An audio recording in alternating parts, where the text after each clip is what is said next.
Assalomu alaykum YouTube kuzatuvchilari, kanalimiz obunachilari. Navbatdagi ishimiz og'ilasi tugatdi. Rekalarni qatirib bo'ldi. 10 ga 45 bo'lgan razmerimizda shu ko'rinishda o'rnatdik. Pastdagi qismi firmalarimiz. Rekalari 65 sm tushgan, tunga qatirishga tayyor holatda bo'ldi.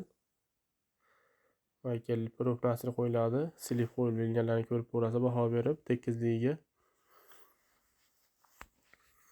Tepadagi qismi ham 19 ga 45 bo'lgan razmerda bo'lgan. Taylar pilta turibdi, e'tibor bergan bo'lsanglar, bu zdaniya keyinchalik ikkinchi etajini ham devorlarni urgandan keyin tepaga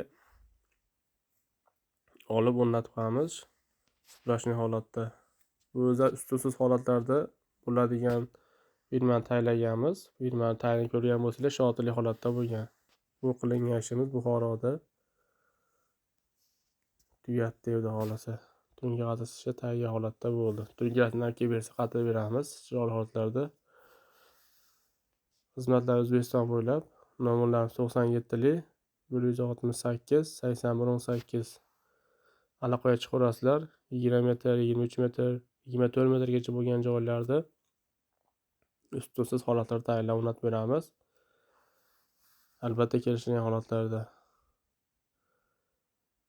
Kimga shunaqa xizmatlar kerak bo'lsa, aloqaga chiqaverasizlar. Videolarimiz, ishlarimiz yoqqan bo'lsa, like, podpiskani ayamaysizlar. Tanish bilish biznesmen akalarga jo'natib qo'yasizlar.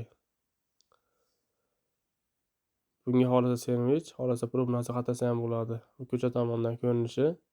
Ko'cha tomonni ham tunka pomma, arka pomma shu holatda ashbeh qo'ysa bo'ladi. Stenasiga qarab xohlagan rangda. Mana tepadan ko'rinishda, mana yonlariga e'tibor bergan bo'lsanglar, ikkinchi etajga moslab devorlarni urib qo'ygan ikki operator o'rniga. Old orqaga program qo'yib regl qo'ysa, shunday splashni holatda ko'tarib qo'ysa bo'ldi.